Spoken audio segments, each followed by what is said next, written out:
Hey guys, and welcome to episode 3 of Layin The Chatdown here on the Geekbox. So, obviously not the episode I wanted to come back onto, but I thought it was worth doing. Obviously, yesterday, now for me, we got the news of the passing of Hulk Hogan, 71 years old, so not the longest innings, but definitely for a wrestler from his era, it feels like a long innings because obviously just the way it was then and the impact it had on them in the future, etc. And you know, there's a lot of things you can say as a wrestling fan. I think especially for me, being born in the 80s, obviously I'm from England, so my first exposure to wrestling was World of Sport. Obviously the old tapes, seeing the original versions for like William Regal, Fit Finlay, and obviously Giant Haystacks, Big Daddy, Crybaby Breaks. That's styling of wrestling, and yeah, it was, you know, I grew up with that. There was a lot of, obviously, wrestling was given to me, like my dad exposed me to wrestling through that. Didn't watch a lot of wrestling like from the American side, a lot of it being because my dad saw it as a lot of dancing and playing around than actual wrestling they did a lot of the time, which didn't appeal to him so much for a long time. But there was, obviously, we had a lot of big bodies in the 80s, early 90s, and I can remember my dad going, oh yeah, he said there's a few guys in the American stuff that's alright. He says there is this one bloke, he's all flashy colours and that. He's like, but like, you know, he's massive, and it's like he's not the sort of guy you'd want to get in the ring and fight with. And obviously that turned out to be Hulk Hogan. I can remember as a kid that I got given a kit for school, and it was like a ruler, a protractor, 2 pencils, and a rubber, and all of them just had the same image stamped on them. It was just the standard Hulk Hogan that you stand there doing the flex but with the hands clawed instead. And yeah, and I remember I saw it a couple of times, and then with it being harder to get hold of WWF wrestling over here, I can remember one time we were going through, Dad goes, I'll tell you what, he said, I'll buy the special show they're doing if you want this year, and we'll watch it. And obviously that was my first WrestleMania that we actually sat down and watched, like in the middle of the night, on the old pay-per-view. So obviously, because, you know, for us, being able to pay to watch wrestling normally was just not a thing. It was, we'd get the repeat maybe a week or two afterwards of Raw, or you'd get Sunday Night Heat sometimes once they started playing that more over here. Well, so that was later down the line, but back then it was your pay-per-views, or you had to pay through the nose for all the channels and stuff to get wrestling. So yeah, obviously, and that was the one thing. It was, oh, that's cool, man. I'm watching it. I'm like, who's this guy? That's awesome. You know, got to see my first like Randy Savage and Jake Roberts and stuff like that. My first exposure to guys that I would go on to love to this day in wrestling. But yeah, Hulk Hogan was there, like main event, and it was one of those surreal things when you're still a kid and you can buy into wrestling being more real, as hokey as it could be. Seeing someone like Hogan, it's just something different with him as well. The way he like, I say, you had so many larger than life characters that were just amazing to look at, especially when you're a little boy and I want to grow up and be like him. But yeah, when you see someone all the color, and I think as well, it's the thing of like, you got the show and the flair of the colors and coming out and the expressions of it, and the audience, they're cheering all night, but then it's like Hogan lands and everybody goes absolutely mental. You know, when you watch them, like, you're like, they are larger than life. And it's one of those early impacts for me that drew me into wrestling. I mean, true, I was more drawn, always have been, towards the like heels, the anti-heroes, etc. And it was just one thing of, even though you're a kid, I mean, I think people now, I've seen a lot of comments in the last 24 hours since he passed. People say, I don't understand what the big deal was.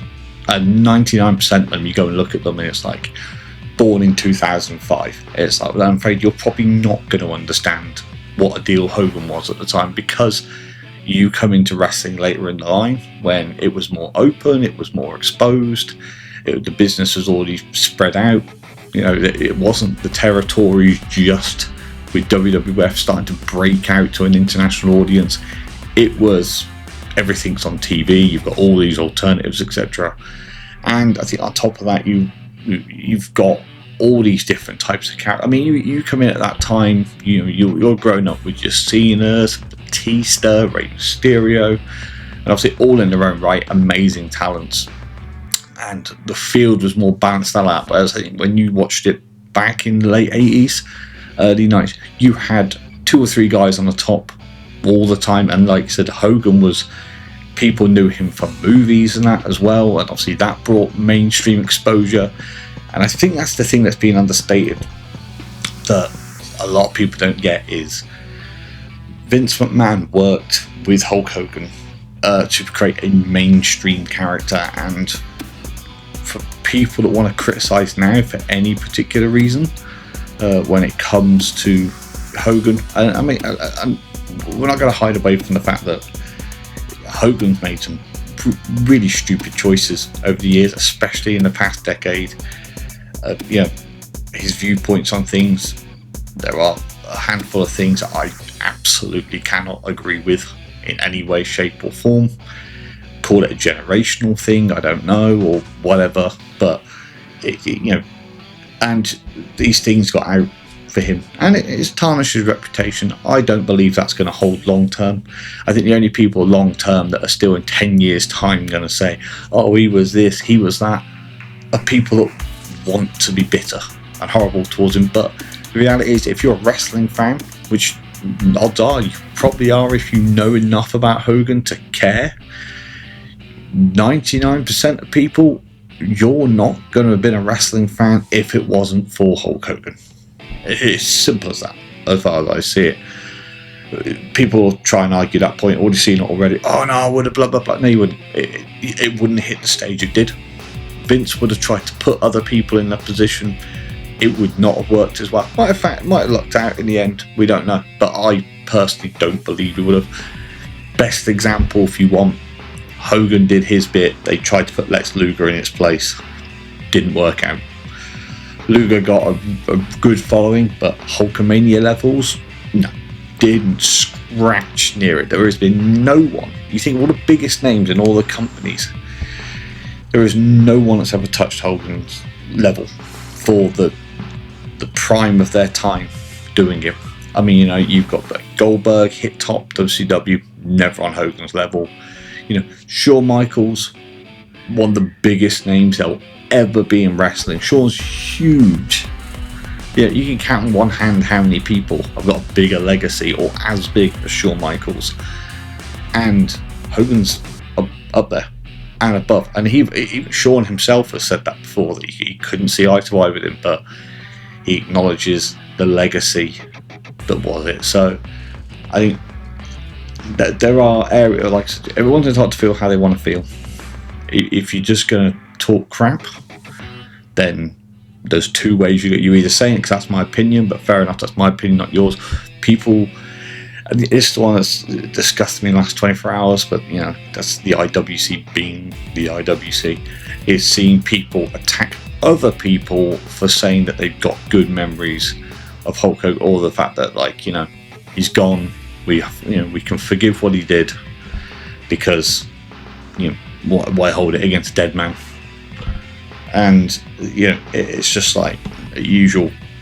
Fuck the IWC. That shit they get some sort of lick or kick out of thinking they got some moral superiority. I've seen the other side of it, people saying, I didn't like him because of this, this and this, but I acknowledge the fact that he helped create the culture of wrestling that we love. You know, we're all binded by the fact that we love wrestling as wrestling fans, and a large part of it is because of Hogan, probably bigger than you realise. I mean, lots of stories over the years, I'm sure way more are going to come out now as well. People saying Pride where they got into wrestling because of Hogan. The people that we enjoy now got into it because Hogan did it, and they looked up and they loved Hogan. People that may not have got into it because of Hogan, but because they followed other people like Shawn Michaels, Triple H, The Rock, The Undertaker, and then they had interactions with Hogan later on down the line in the business, and he helped push them forwards or helped them take that step. So, you know, people, I don't think the biggest problem is because he's marked himself with a few stupid things and a whole lot of stupid stories over the years, is people will instantly draw towards that over all the other things that he did. And if you go through the stories, like I said, that they're coming out already, and you're going to hear plenty more of people that knew the side of, like, you know, one of the most common ones you always hear is the fact that rarely ever did he not have time for someone. He'd go out of his way, have a chat with this, have a talk with that, meet up with fans, sign. You know, he did revel in the fact that there was a love behind him as Hulkamania. And I think it's important to remember as well, like, there's a lot of things as well that, like, he did then that wrestlers themselves have talked about, that it helped teach them how they should be behaving towards us as fans. Yeah, it's just, like I said, there's a lot of memories. Hogan, whether you agree or disagree with his personal things, then, you know, that's up to you. But like I said, myself, there's a lot of things that were said that I beliefs he held that I can't agree with personally. But do I love Hulk Hogan as a wrestler? Yeah, I did. It's easy enough to look back and be like, oh god, here he is again. You know, like, you laugh at when he got booed and at his last appearance. Yeah, I get that. I laughed well. I was like, oh, it's embarrassing to watch. But you look at the whole picture now. It's like that story's been told, and it's been written up, and the final chapter's done. So now you can look back at the whole book and say he's one of the best, if not the best at all time of doing what he did. Was he the most amazing in-ring technician? No. Was he the best at selling? No. Was he the best at putting the whole package together? Quite possibly, which is why he worked. The psychology behind doing so little to produce so much is one of the things that made him so good at what he did. That's something I didn't really value properly when I was younger watching it, because, you know, it's Hulk Hogan, just wanting to throw him around and Hulk up, and, you know, you that moment where it's like you can't help it as a kid when you see that he's getting beat, and it's like, come on, and then he breaks the whole. As a kid, you're proper like, yeah, you get into. That's the magic of wrestling. That's the magic that's missing for some stars today. The thing is, they're so focused on the athletics of it, which you appreciate, because that's, you know, it's an athletic sport or entertainment, whatever you want to call it. But I think there's a lot of psychology missing now, connecting to home audience, where Hogan, still, even then, it was like very basic. The bad guy does this, the good guy does that. One of the things that made Hogan what he was at the time, you know, just as simple. I mean, you know, the no sell is something that's overly done now in some territories and companies and that, I think. You know, but the no sell worked for Hogan because it was that. It wasn't just, oh, haha, you can't hurt me. It was that he'd get hit, and then you get hit again. It's, oh, you get hit again, and he's not just getting up and going, oh, he's looking around, and everyone's cheering, and it's drawing all that energy in. It's like, you know, you look back to it now, it's like almost like some anime shit, where summoning all the power of the people around him, and you know, it's like, I think back to being a kid watching it with my dad. And it's like that special watching wrestling. My dad was special anyway when I was a kid. always was. But like stuff like that, it's just that, and it's hokey as hell, but it was Hulkamania. You got there and it's like, yeah, and he blocks the first punch, and it's like you just get so sucked into it. It's like I look back now and think about it, what wrestling was like when I was a kid, and I like Hogan stuff. You probably hear it in my voice. I feel like that little kid again. It's just like, yeah. I mean, I think every time, when you do against like Randy Savage or something, I'm like, it's cool, but I love Randy Savage, and like you got the whole, Savage doing the whole. In return, it was just magic. I'll admit, I'm one of the old times. Sometimes I'm like, wrestling's not what it used to be, but because people are. And yeah, like I said, it was a set line on the industry. I mean, you could not turn your ass 2 degrees without seeing Hulk Hogan's face, name, or writing somewhere at one point. Especially once he started doing like Thunder in Paradise, and started doing all these other films and that as well. It was like there, and in the wrestling, and he was on TV constantly, and he was like, even like he was flying to every country doing TV. So we'd have him like morning TV here in Britain, and then you see some from America, and he comes for nice random things. It'd be like it'd be talking about something that's got nothing to do with wrestling. And it's like, also we have Hulk Hogan's opinion for some reason.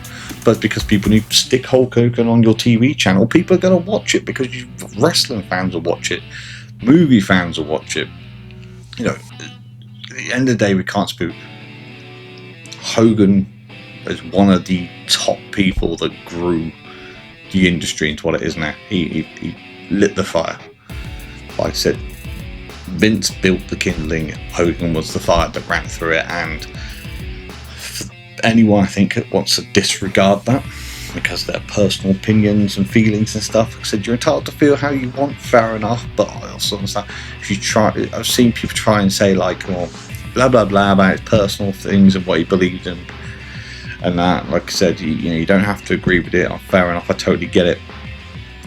Like I said himself, some things I could get behind, a lot of things I couldn't get behind, but at the end of the day, trying to pretend that he didn't have an influence on wrestling because of your personal thing about what he thinks he's saying about 30, 40 years later. No, that's where for me I have to draw a line. I respect your opinion, but I get to a point where I'm like, you're talking bollocks now. And it's, like I said, there's a whole load of other stuff go around it, but I'm just going to go into pure negativity if I do. I've known other people within the industry and that said, and still people pretend they know what's going on backstage and out in the real world and that, but that's not to do. Anyway, I'm trending off with that. But yeah, my main thing is for those of us that are alive through it, I mean, I was born towards the later parts of the 80s, but I feel very blessed and lucky that I got to be born at a time where Hogan was running wild, was ripping shirts, selling out arenas, and just larger than life characters were being brought in, and I got to see that transition between what Hogan did and what followed afterwards. And as a wrestling fan, I always feel blessed for that. It's probably what sort of makes me the moaning old man of wrestling now, and I see some of the stuff going on. But yeah, end of the day, it's one of those things that was a gift growing up as a wrestling fan for me. So for Hulk Hogan, obviously, thank you, and may you rest in peace, and thank you for the legacy that you've left behind, and the road that you've paved for so many other people to achieve their dreams and be able to enjoy stuff, etc. And obviously my thoughts and feelings go out obviously to Brooke, Nick, and obviously all the other family that he had that he's left behind. So obviously it's never easy losing somebody. I mean, I get that, especially like losing your dad. Still the newer side for me in years. But yeah, and again, linking those two, it's like Hogan being in wrestling is one of the things that allowed me and my dad to sit when I was a kid and watch wrestling together. and listen to my dad say, well, at least this bloke looks like he's big enough that he could beat the crap out of them.